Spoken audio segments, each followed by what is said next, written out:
Coming up. My question then, relating to your department, did anyone in government instruct public servants to conjure up an economic narrative to support its decision to invoke the Emergencies Act? This Guy's Garage. Like and subscribe. Thank you, Chair, and thank you, Minister, for being here. Will the government waive, being the most senior official that's been here in this committee so far, will the government waive cabinet confidence and solicitor-client privilege in the documents ordered by this committee? Thank you for the question, Mr. Motz. The government has received the motion and the public service is working on it diligently. I think everyone here appreciates the importance of cabinet confidentiality. Thank you, which means that we won't get anything probably. Ms. Freeland, senior officials from your department who are with you here today had appeared before our committee this spring, earlier, and yet none of the witnesses you offered could speak to the economic implications that we asked of them from the protest in February. It's convenient for you, considering you put great stock not only in the invocation of the Act, but also in your statements today, claiming economic justifications for declaring a national emergency. Will you make available to this committee the appropriate expert witnesses who can actually defend these claims, these economic claims? I can quote two experts if you'd like right now. I don't want to quote them. I want them to name them from your department that can come here to this committee.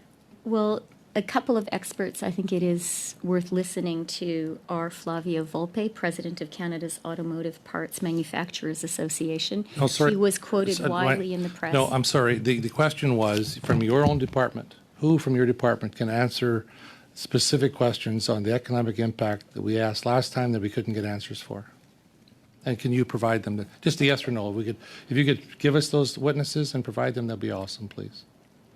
As a former journalist, Mr. Motz, I always believe in going to primary sources, and another source I would urge you to, whose testimony I would urge you to refer to, is Michigan Representative Elissa Slotkin, who made some very concerning comments during the blockades about the implications for the United States trading relationship with Canada.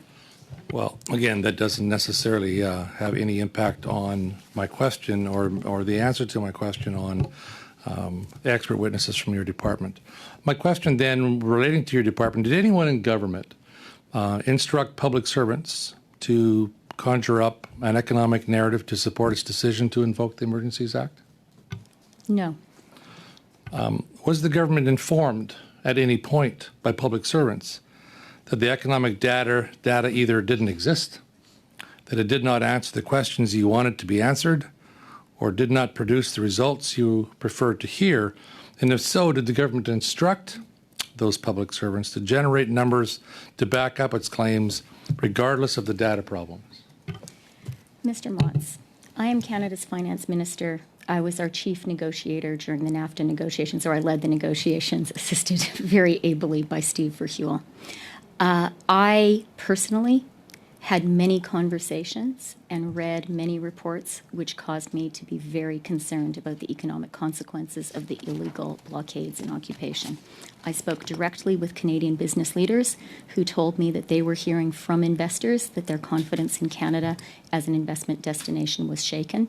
I spoke directly from and read the comments of many U.S. political leaders who spoke about how the blockades were encouraging protectionism but my question was about Canada. Within your own department. So you may not be aware of this, but there's a reason I'm asking that question. Just so that you are aware, your opening statements made some suggestions that, and the word you used was trade disrupted. But Stats Canada has reported that the cross-border trade actually in Ontario and Alberta during the time of the blockade was up 16% compared to last year. So it appears as if, although disruptive and inappropriate and illegal, the blockades of the borders did not have the economic impact that you're suggesting, and that it certainly did not warrant the use of the Emergencies Act in order, as you suggest. One other question I may have. So you said that there's 280 accounts that you froze, around $8 million, you suggest. What caused the government to continue to freeze those bank accounts after the blockades were cleared and the trucks were gone from Wellington? I have to go back to your previous assertion about the economic damage, Mr. Motz, because I was very gravely concerned about the damage to our trading relationship with the United States and our reputation as a reliable partner. I have to quote Representative Slotkin, who said, "One thing that couldn't be more clear is that we have to bring American manufacturing back home to states like Michigan." So you're disputing we have to Stats continue the work. Your 5 minutes is up with Mr. Motz. Thank you very much, Chair. Minister, I share the frustration of many of my colleagues around this table. We've danced for 90 minutes and don't have any answers at all, actually.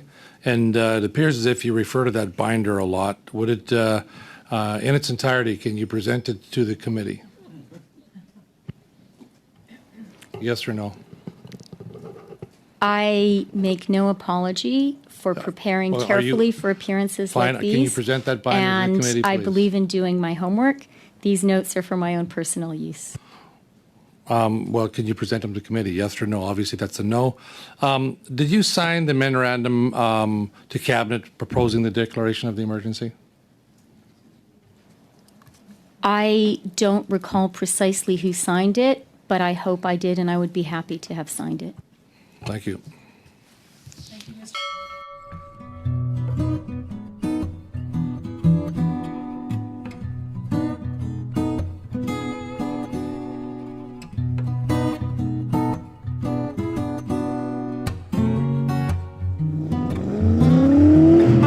This Guy's Garage. Like and subscribe.